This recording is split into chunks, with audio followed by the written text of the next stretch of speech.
Hello and welcome to my video, my pop-up video, camper cooking with Stacy. Dan's outside doing some repairs to the pop-up, so I'm blessed and grateful to have a lovely divine masculine in my life that is able to do things like that, you know. I mean, sure, I could do them, but you know, I'd rather be in here making a cooking video with you guys. So it's a beautiful blessing that we have gathered all of the things that we need to start cooking in our pop-up. We have a Coleman grill inside of our pop-up with 3 burners. I can show you that as things are going. We have a propane tank hooked up to the front and it allows us to cook in here. So today we're going to be making a basic vegetable curry.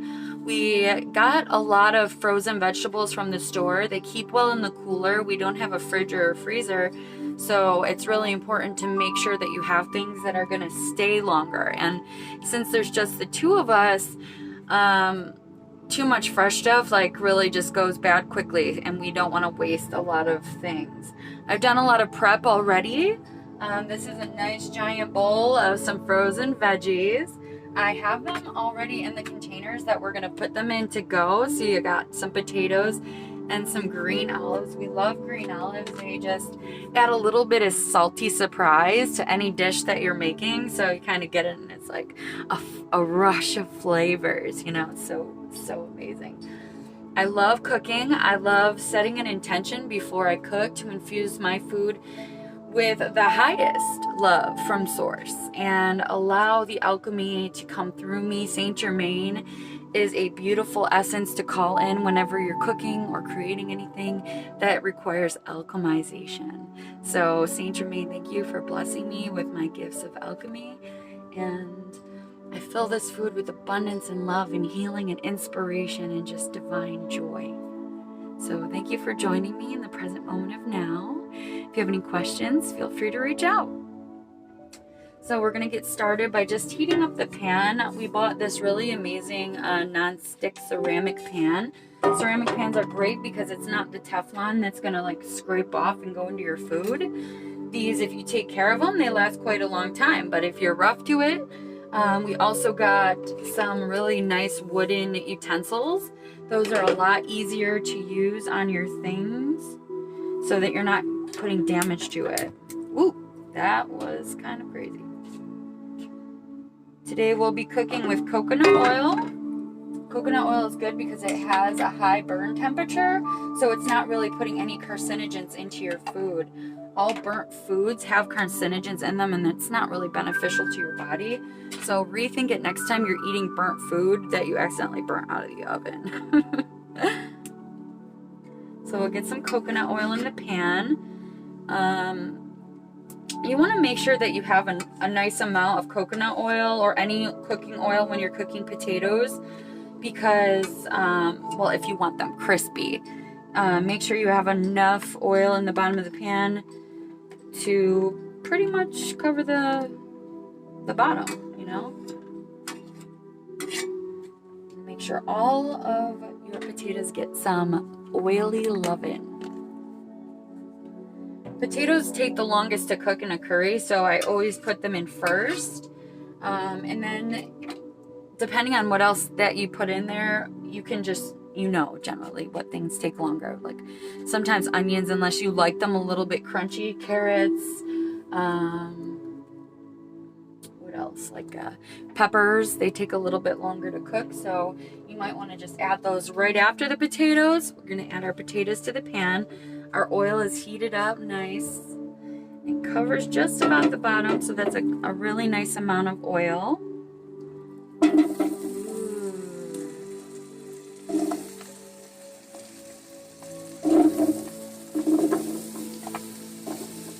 I love the sounds of cooking. Okay, we're on the beginning of our journey. Dan does this really cool like shake and turn thing. I guess I'm a little bit too timid to toss my food around like that. But whatever works for you, you know. So we'll get this going. Potatoes, when you put the seasoning on them in the beginning, it forms a nice crust over them. So if you want your potatoes to be nice and seasoned is the majority, like the most like seasoned part of your dish, then put the seasonings on really early in the beginning, and they will absorb into the potatoes, so you'll have like a really big burst of flavor when you bite into a potato. It's really good for camping just to get a seasoning blend from the store or create your own and put it in a container to bring with you, which I'm going to do eventually, because I mean, I love making my own taco seasoning and everything, and some people like more cumin, some people like different proportions of spices. So to have a seasoning blend takes up a lot less space, and you can do it to your liking if you make it from scratch. Okay, beautiful potatoes. Let me flip the camera around so you guys can take a look-see.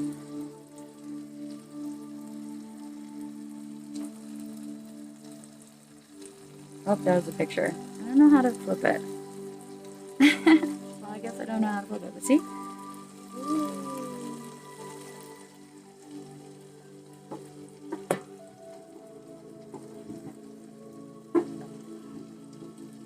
Get this back. There we go.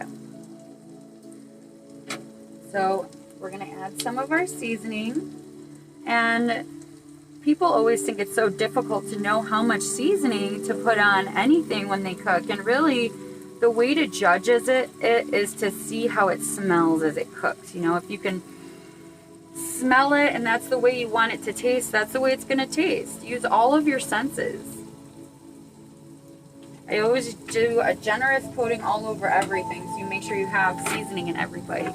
And then just give it a nice little stir.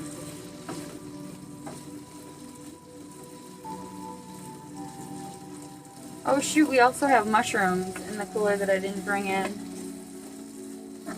Sweetie, would you mind bringing the mushrooms? Thank you.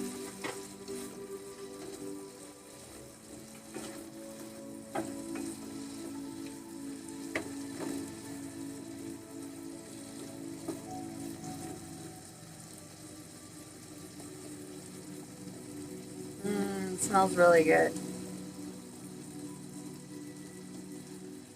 And I also have some turmeric. I am going to eventually get a lot more seasonings to add to our collection, but since we're just starting off in our camper kitchen experience, basic is better, you know? Everything can be simple. A lot of times when Dan was cooking for me when we first met, there really wasn't any seasoning at all, and it still tasted beautiful and fresh. You can really taste all of the qualities of anything that you're making if you don't add anything to it, but just the seasonings enhance the flavor. Ooh, you can smell it. Lighter? Yeah. Thank you. Oh, that sounds good.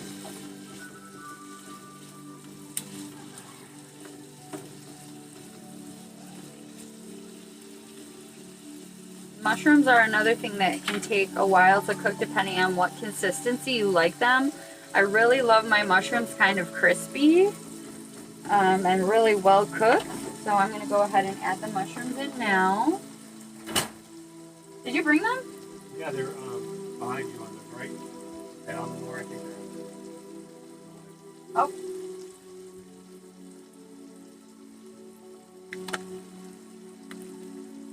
We have these really cute, tiny, itty bitty mushrooms. Look how cute they are. Aww.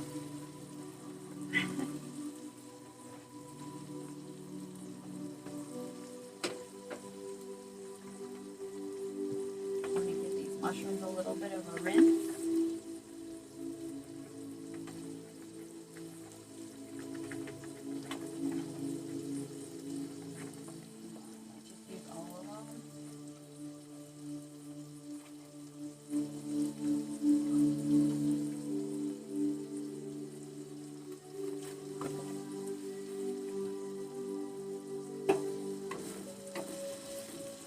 Make sure that you cook on a medium-low heat so that you don't burn anything and you can keep an eye on it. The lower the temperature, the longer it takes, but I mean, if you're doing other things or adding other ingredients, sometimes it's easy to like lose track of what's happening, and like I said, you really don't want to make some burn that stuff. That joy is lovely food. Some water.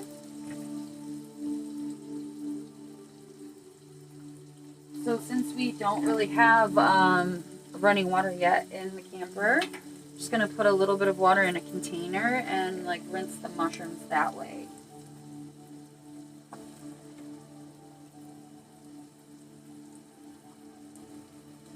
It's the container the mushrooms came in. You know, it's a nice little dish. You could just reuse it.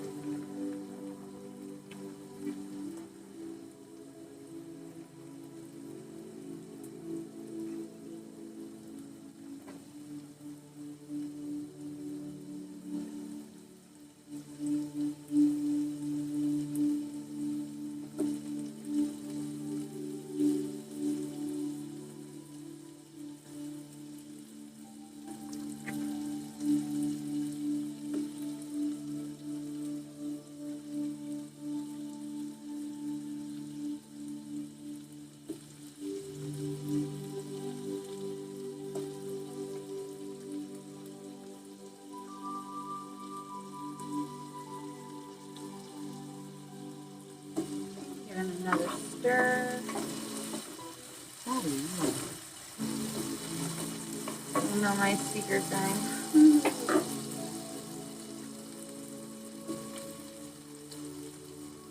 And I'm keeping these mini mushrooms whole just because I love them. They're so cute. And when you get one of those in a bite, it's just like a juicy burst of goodness. I love whole mushrooms just for that reason. It's like an explosion of juice.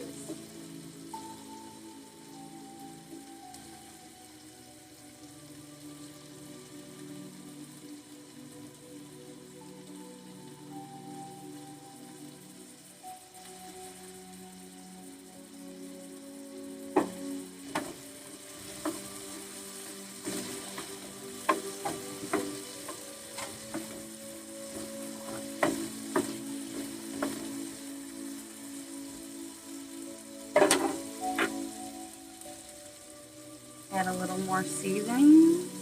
Mushrooms.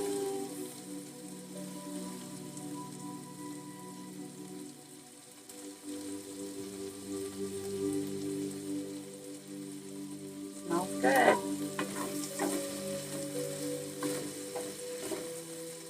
And you know, it's really fun experimenting with vegan dishes. I love that we get to experience different places that cook vegan food because they make all different renditions of non-vegan food, and it's such an inspiration because I'm not vegan, but Dan is. So it's fun to experiment. You know, I've never really taken the time. And now I'm going to add in the rest of my veggies.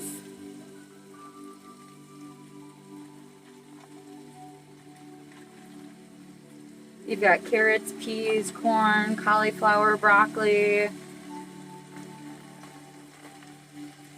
Whatever you like, whatever you have. The beauty of a vegetable curry is you can put in everything but the kitchen sink.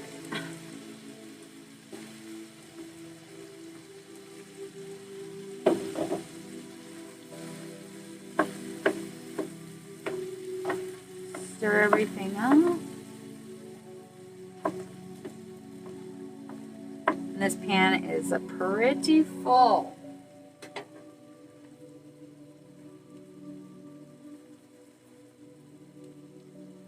Add another dash of the seasoning, and I'll show you what it looks like.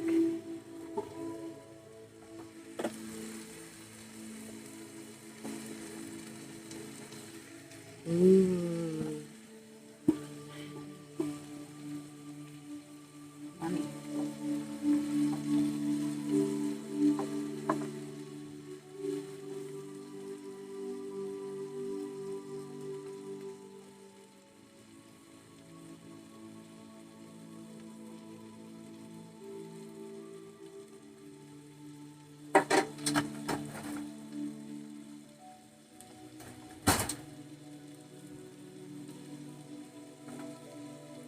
So at this point, I'm going to add a little bit of Frank's hot sauce. It adds a little bit of liquid and then a little bit of that spicy kick as well as some acidity to the dish. If you don't like hot sauce, then you can just use a simple like white vinegar or balsamic or whatever vinegar that you really enjoy.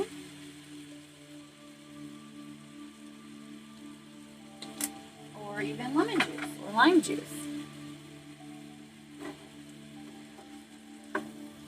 Ooh, smells so good.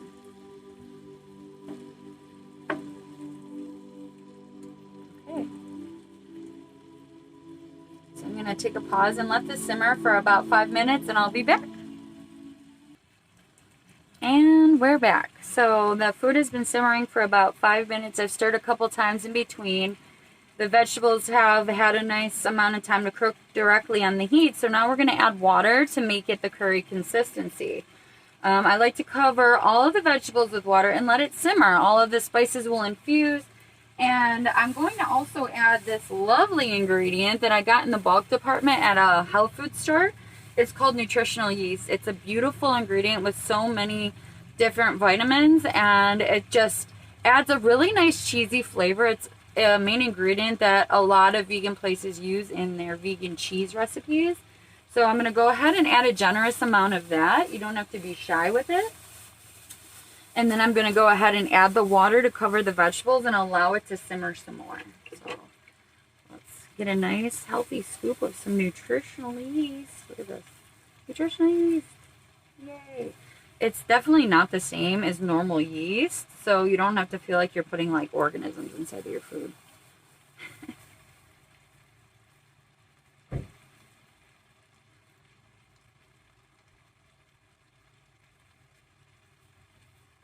Okay, we got that.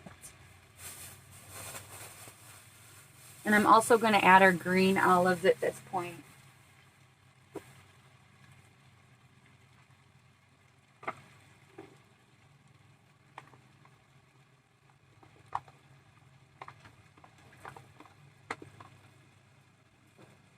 Salty and cheesy. Wow.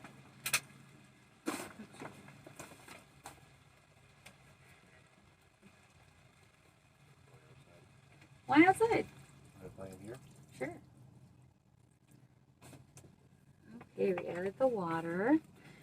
Always make sure that you're using spring water, distilled water, filtered water, whatever water it is. We want to make sure that we're doing the best thing for our bodies. Tap water has a lot of chemicals in it and isn't quite so good for you, and then also the fluoride. So we're going to give this a nice stir so that all the seasonings can incorporate into the water.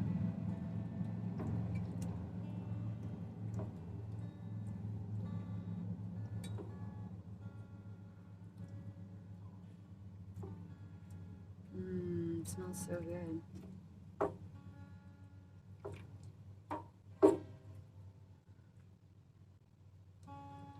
We love veggies, so our pan is completely filled to the brim. You obviously don't have to do that. And then this is going to come to a nice simmer. I'm going to turn the heat up a little bit to get it there. Oh no, I put it out.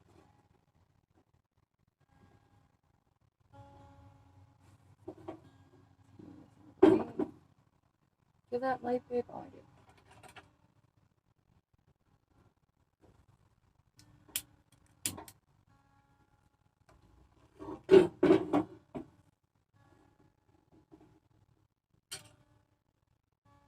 So I'm going to let this come to a boil, and I'll be back when it's done simmering. All right, guys. As you can see, the curry has come to a really nice simmer. You just have to go until the amount of liquid that you don't want evaporates, or the potatoes are nice and soft. The starch in the potatoes will release from them and make the sauce a little bit thicker. And we're going to cook some rice and put this curry right over it. If you like a thinner sauce to absorb into your rice, you can leave more water. If you seem like too much water is evaporated, add a little bit more.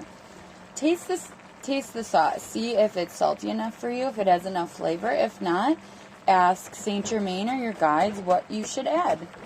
Cooking is so amazing to do intuitively. Have fun with it. It smells so good.